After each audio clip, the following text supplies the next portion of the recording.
Fala galera, e aí, salve salve, sejam todos muito bem-vindos ao UX Churu. E hoje a gente vai falar um pouquinho da importância e da presença da psicologia no mundo do design como um todo, tá? Mais especificamente no mundo do UX design. Então se você tá chegando de paraquedas, considere se inscrever e curtir o vídeo. Deixa o likezão e vamos nessa.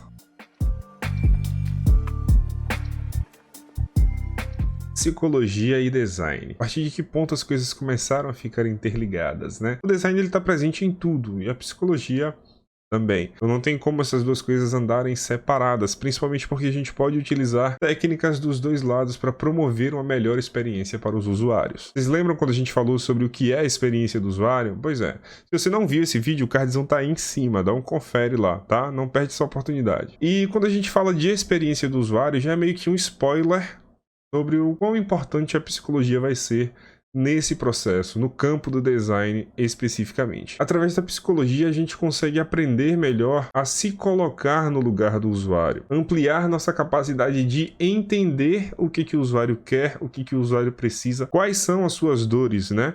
Quais são as suas necessidades. E isso vai maximizar as nossas chances de desenvolver uma boa experiência do usuário, uma experiência que seja satisfatória para o usuário. Quase tudo foi projetado para se adaptar às necessidades humanas. Então, no nosso dia a dia, a gente está realizando uma série de tarefas que depende de outra série de coisas. Inclusive, o bolso nas nossas calças e bermudas, enfim, são muito utilizados por nós, mas quem pensou em colocar esses bolsos ali? E esse dispositivo que você precisa utilizar para assistir esse vídeo agora. E a partir daí a gente consegue pensar em diversas outras coisas, como automóveis, bicicletas, enfim. O fato é que várias coisas existem com o intuito de nos auxiliar na realização das tarefas do nosso cotidiano, ou até mesmo para nos dar comodidade. Mas esse nem sempre foi o caso, as coisas eram bem diferentes. Demorou muito para que os designers passassem a considerar o que agora a gente chama de fator humano. Certo, Churu, mas o que é o fator humano? O fator humano ele vai ser responsável por descrever a gama de variáveis que os seres humanos trazem para suas interações com os produtos que eles utilizam. Antes da Primeira Guerra Mundial, por exemplo, a gente tinha o objetivo de encaixar o ser humano à máquina. Mas quando os aviões começaram a ser usados na guerra, a gente precisava de uma mudança. Afinal de contas, a gente não tinha uma quantidade limitada de pilotos. E, de repente, soldados que não eram treinados para pilotar aviões tiveram que aprender a fazer isso. E a psicologia da aviação foi introduzida e foi feita uma tentativa de mudar a máquina para que ela se encaixasse ao ser humano, para que ela fosse adaptada ao ser humano e não o inverso. A partir daí a gente começa a entender que o fator humano ele não é tão simples quanto parece. Na verdade ele é bem complicado, porque o tempo todo a gente está fazendo associações entre coisas que a gente vê e coisas que a gente pensa. E o usuário, que é o nosso público-alvo, ele consegue fazer coisas mirabolantes com o sistema. Quem é analista de suporte sabe, quem é desenvolvedor sabe. O usuário faz coisas que a gente não consegue explicar e provavelmente a equipe de desenvolvimento não conseguiu prever. Mas a gente tem alguns fatores humanos que são meio que levados em consideração quando a gente está pensando no design da experiência. Dentre eles, a gente tem a impaciência, a memória limitada, a necessidade de analogias, a concentração limitada, as mudanças de necessidade, a motivação, o preconceito, medo, erro, julgamento errado, enfim, são diversos fatores que podem influenciar na utilização ou experiência que a pessoa vai ter com um determinado produto. Mas a gente não precisa ir muito longe para identificar como essas coisas afetam as pessoas. Pense que você está querendo acessar uma página bem específica e ela está demorando muito mais do que o normal para ser carregada. Como você se sente? A gente tem um exemplo muito interessante do fator humano relacionado com as cores. Se eu desse para você duas opções agora, entre azul e vermelho, o que você escolheria? Boa parte das pessoas escolheu vermelho. Por quê?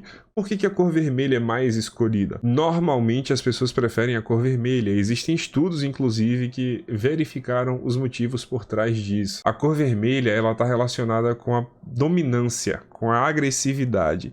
Quem joga Magic aí sabe do que eu tô falando. A cor vermelha é o quê? A cor do ímpeto, dos bichos que já entram batendo, enfim.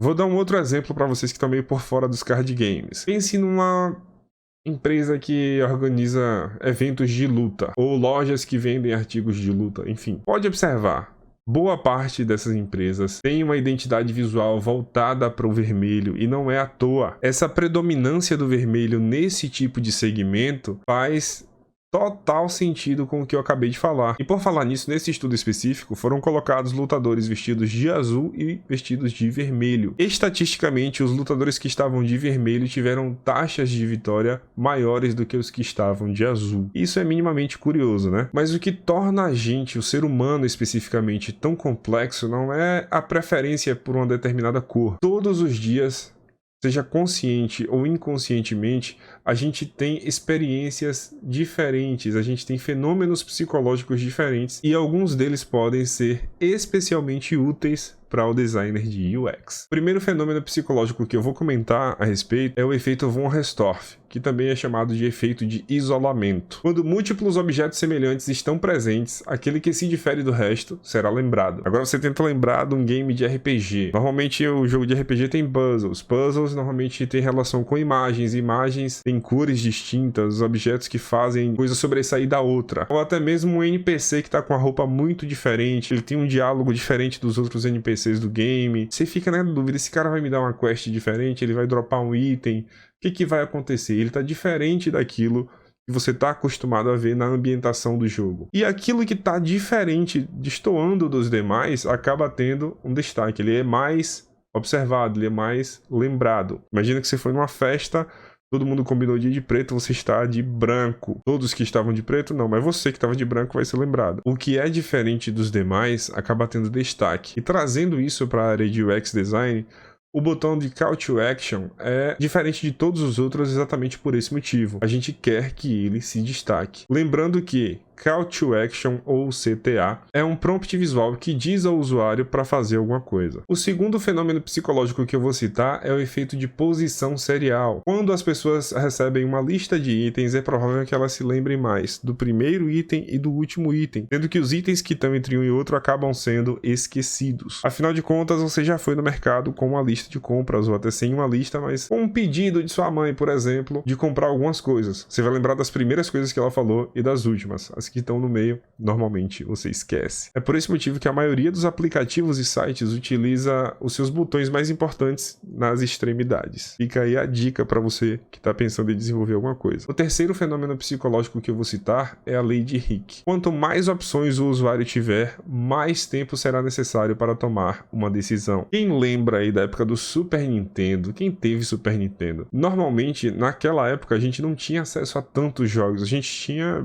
meia dúzia de fitas. Então escolher o que a gente vai jogar no final de semana é muito fácil, porque a gente não tem tantas opções. Então pensa que hoje você tem uma biblioteca Steam recheada de games. É muito mais difícil escolher o que você vai jogar. Ou normalmente você joga 2 jogos daqueles 50, 100, 200, não sei. Mas quanto mais opções você tem, mais difícil fica.